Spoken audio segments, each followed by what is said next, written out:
एक सैनिक से जानिए 65 की लड़ाई की रोंगटे खड़े कर देने वाली कहानी।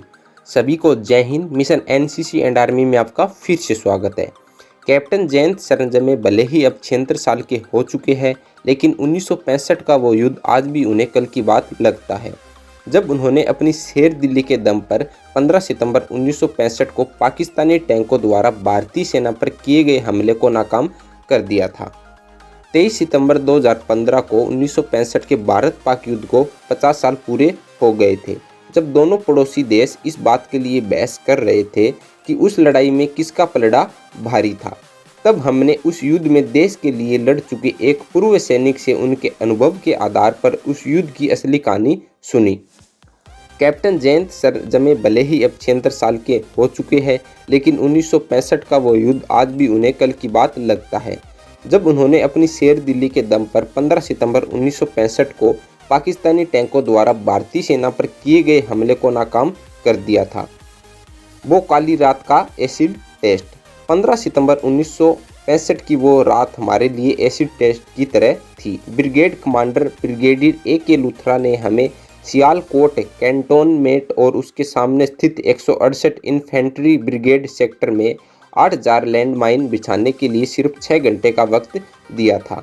इससे 2 दिन पहले 13 सितंबर को पाकिस्तानी पैटर्न टैंकों ने इंडियन आर्मी बटालियन एरिया में हमला करते हुए हमारे सैनिकों द्वारा 12 सितंबर को जीती गई कलारवादा पोस्ट से पीछे हटने पर मजबूर कर दिया था।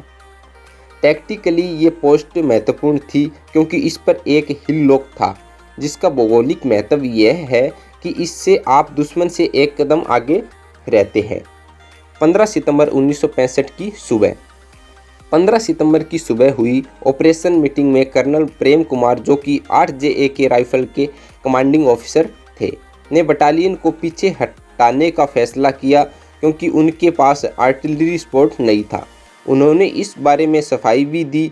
कर्नल प्रेम कुमार ने 5 अगस्त 1965 को चेनाब नदी के पास अखनूर में अपने 900 में से 300 सैनिकों को पाकिस्तानी टैंकों से कुचले जाते देखा था। कर्नल प्रेम के दिमाग में अभी भी वो बुरी यादें, जिससे सैनिकों का मनोबल टूट सा गया था, बिल्कुल ताज़ा थी। और अब 13 सितंबर को फिर से पाकिस्तानी पैटर्न टैंकों ने इनके आदमियों की परेशानी और भी बढ़ा दी थी, क्योंकि इनके पास बस राइफल और मशीन गन्नें थी, कोई भी एंटी टैंक हथियार नहीं था। जिद पर अड़े ब्रिगेडियर A.K. लूथरा, लेकिन ब्रिगेड कमांडर कुछ भी सुनने को तैयार नहीं थे। वो चाहते थे कि कर्नल प्रेम सौंपे गए काम को हर हाल में पूरा करे। उन्होंने कर्नल प्रेम कुमार को अपनी पैदल सेना के साथ आगे बढ़कर कलारवादा पोस्ट को फिर से अपने कब्जे में लेने का ऑर्डर सुना दिया। इस काम में छिपे खतरे को देखते हुए कर्नल की जुबान को मानो काट मार गया और वो सोचने लगे कि आखिर सिर्फ पैदल सेना के सहारे हम ये दुष्कर कार्य कैसे करेंगे। कर्नल ने मांग की कि उन्हें अपनी बटालियन एरिया के सामने लैंड माइन चाहिए, जिससे काउंटर अटैक के वक्त उनके आदमियों को थोड़ी सुरक्षा मिले। कहानी 8000 लैंड माइन की। ब्रिगेडियर कमांडर लूथरा ने 8000 माइन्स देते हुए सेकेंड लेफ्टिनेंट सरंजामे को उन्हें लगाने की जिम्मेदारी दे दी। सेकेंड लेफ्टिनेंट जयंत सरंजामे ने इस काम की जिम्मेदारी लेते हुए मार्किंग, खुदाई और माइन्स की ढुलाई के लिए कर्नल प्रेम की बटालियन से अतिरिक्त जवानों की मांग की। कर्नल प्रेम के पास अपने राइफलमैन्स को खुदाई और ढुलाई के काम में लगाने के अलावा कोई दूसरा चारा नहीं था। उन्होंने हाँ कर दी। 8 JAK राइफल के अलावा 2 अन्य बटालियन ने भी इस काम में मदद की। ब्रिगेड कमांडर ने अगला आदेश माइन्स को ट्रक में ही आर्म करना दिया। हालांकि आमतौर पर माइन्स को पीठ में डालने के बाद उसे आर्म किया जाता है। इस काम के लिए ब्रिगेड कमांडर द्वारा सेकंड लेफ्टिनेंट जयंत सरंजामे को चुनने के पीछे का कारण कमांडर का लेफ्टिनेंट पर अटूट भरोसा था। युवा सरंजामे कुछ भी ही महीने पहले हजारों लैंड माइन्स को लगा और निकाल चुके थे। युवा लेफ्टिनेंट की शेर दिल्ली। उस रात 10 ट्रकों में 8000 लैंड माइन्स को लोड किया गया। सेकंड लेफ्टिनेंट सरंजामे और उनके 61 जवानों ने अपनी जान को जोखिम में डालते हुए एक्टिवेटेड लैंड माइन्स से लदे उन ट्रकों में अपनी यात्रा शुरू की। शाहे अंधेरी रात में ट्रक सियालकोट की तरह बढ़ने लगा। मिलिट्री के ड्राइवर्स ने बिना हेडलाइट जलाए उन लोडेड ट्रकों को बड़ी कुशलता से मैदान के रास्ते से निकाला। इस मूवमेंट को छिपाने के लिए ट्रकों की पार्किंग लाइट को भी बंद कर दिया गया था। आर्मी ट्रकों के टायर प्रेशर को इस तरह से मैनेज किया गया था कि ट्रक उछले ना, जिससे उनमें रखी माइंस फटकर भीषण दुर्घटना का कारण ना बने, दुश्मन को भनक भी ना लगी। सब कुछ प्लान के मुताबिक ही हुआ। सारी टीमें अपनी अपनी मंजिल पर पहुंच गई, जिससे लैंड माइन को लगाने का काम आधी रात से 1 घंटे पहले ही निपट गया।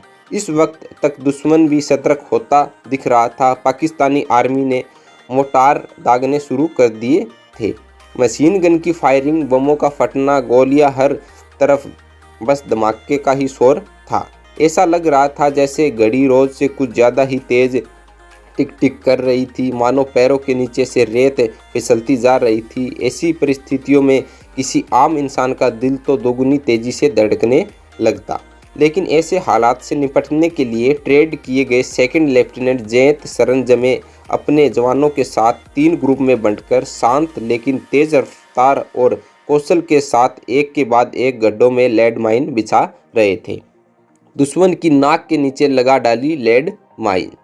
जयंत के दुस्साहस का अनुमान इस बात से लगाया जा सकता है कि उस रात उन्होंने अपने जवानों के साथ दुश्मन के खेमे में महज 1500 मीटर की दूरी तक माइंस बिछा डाली थी और दुश्मन को कानों कान खबर नहीं हो पाई थी। लेफ्टिनेंट जयंत ने बड़ी होशियारी से इस काम में पेड़ों की सूखी पत्तियों की मदद ली और पक्की सड़क पर भी लैंड माइन बिछाकर उसे सूखी पत्तियों से ढक डाला। अपने इस काम के लिए उन्होंने 1966 में गैलेट्री अवार्ड सेना मेडल से नवाजा गया, लेकिन आज भी उनकी वीरता किसी अनसुनी दास्तान की तरह है। लोगों को पता ही नहीं कि कैप्टन जयंत ने 1965 की उस लड़ाई में क्या किया था।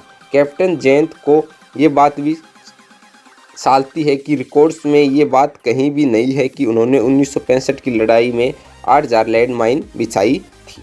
तो आपको कैसी लगी हमारे इंडियन आर्मी के जवान की ये रियल स्टोरी, हमें कमेंट करके ज़रूर बताएं। जय हिंद, जय भारत।